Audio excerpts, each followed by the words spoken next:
Car fix and DIY. Guys, today I will be sharing you on how to replace a air filter on your Hyundai Eon. So this is the air filter box.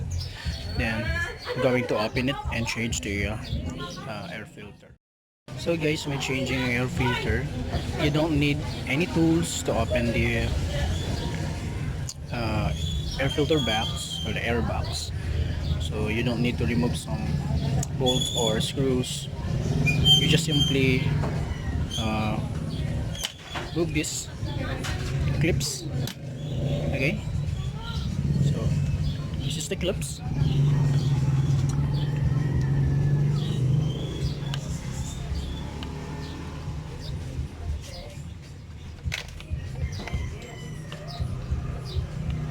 So okay, here's the other one. Okay,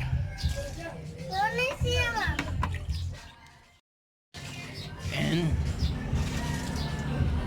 open the going to open this portion. And this is the old air filter.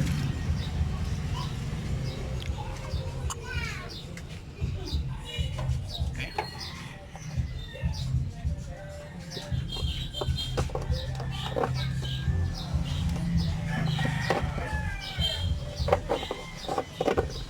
right. So as you can see, napakadumi na ng air filter. So yung naitakbo na ng auto natin is around 20,000. So this is a PMS for 20,000. So tapos na ako nag-change oil. Tapos na ako nagpalit ng cabin filter. So ngayon ang mga papalitan natin, itong air filter at saka yung spark plug. So since ang video na ito is focus is only on replacing an air filter, so ito yung air filter. Yan. So napakarami na. Hindi na rin siya advisable kung lilinisin pa using a yung pressure washer or kaya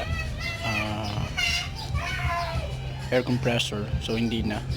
So dapat talagang pag magpapalit tayo ng air filter. So ang purpose kasi pag nagpapalit tayo ng air filters to get or to have a cleaner air dun sa makina. Kasi pag hindi tayo nagpapalit ng air filter, so magkakaroon ng poor performance yung engine, hihina yung hatak, tsaka possible na madudumihan yung yan. Ito yung mga important parts ng makina, yung throttle body, yung intake, yun. Possible na magka-clog yung mga dirts doon sa may throttle body, may ipon. So mas malaking problema yung throttle body na naman o yung intake na naman yung lilinisan, or much worse, baka makapagpalit ka pa ng mga sensors kung sakasakaling masira. So to prevent and to avoid it, mas maigi na magpapalit kayo ng air filter every change oil o every 5,000 km. Mura lang naman.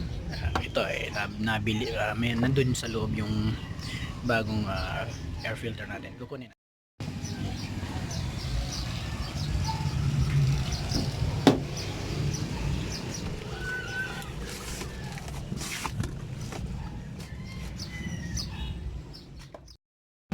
So ito yung bago nating air filter, guys. In order natin to throw online. So the brand of this air filter is Korea Star. So this is a replacement only. Hindi siya yung original or your OEM, but this product recommends a high quality, so okay lang naman. At saka mura, nasa 100 70 to 80 pesos yung presyohan nito. Oops. So ito yung bago. Yan. So wala talaga siyang pinagkaiba. Ayan. Kung titignan nyo, no, ang laki ng pinagkaiba when it comes to cleanliness. So yan, bagong bago. Ito yung luma. Ayan. Nangingitim na dahil sa mga dirts yan. So problema, pag hindi ka nagpalit ng air filter, itong mga marumi nito, hihigupin yan ng ng throttle body o yan, ng intake. Tsaka doon siya magka-clog sa intake. Possible na mas malaking problema. So yan, nasa 170 o 80 pesos lang. So every time na mag-change oil ka, yan, or every 5,000 km PMS yun, always na magpapalit ka ng air filter. Okay, so yan, let's install it. Ayun, ito yung original parts pa yan. So ito pa yung stock nya. Tingnan nyo, kapag kinasa mo kasi ito sasabihin na magpapalit ng air filter, pero hindi naman, nilinisan lang. So magbabayad ka ng air filter around nasa 1,000 mahigit. So napakalayo ng difference kapag pinakasa mo. So mas mainam na kapag magpapakasa ka, may konting alam ka na when it comes to PMS. So wag mo nang isama yung air filter at saka yung mga cabin filter, ikaw na yung magpalit. May marami namang mga YouTube tutorials sa YouTube. So pwede kahit ikaw na mag DIY. Yung change oil lang yun, ipakasa mo yan. Masyadong mahal yung singilan nito sa kasa. So yan.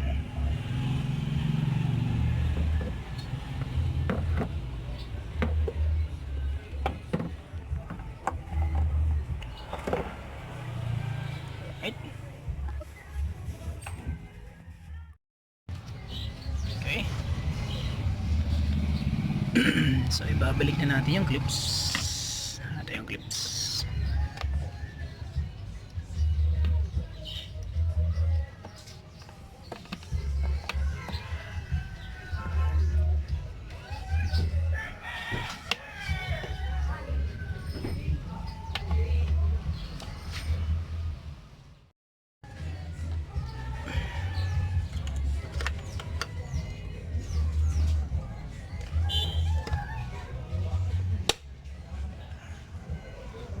So automatic maglalak lang siya doon banda.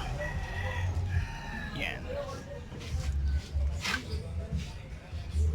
So yan, okay na. Na-install na natin yung palitan na natin ng air filter. So ngayon, gagawin natin na start muna natin yung engine.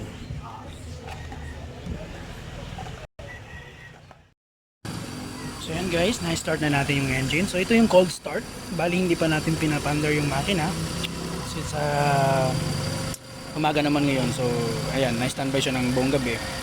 Ito yung cold start. As you can see, napaka stable ng under niya. So you can even hear some knocking sounds. So ayan. Yun nga pala, kapag nagpalit kayo ng air filter, huwag niyo rin pong kalimutan na linisin yung airbox sa loob kasi may mga residues dun sa ilalim, yung mga dirts na dumidikit. So mas mainam na ilinisin mo na rin yung airbox. So thank you for watching guys. I hope you do enjoy watching this video, and huwag niyo kalimutan mag-subscribe sa aking channel. Thank you. Have a nice day.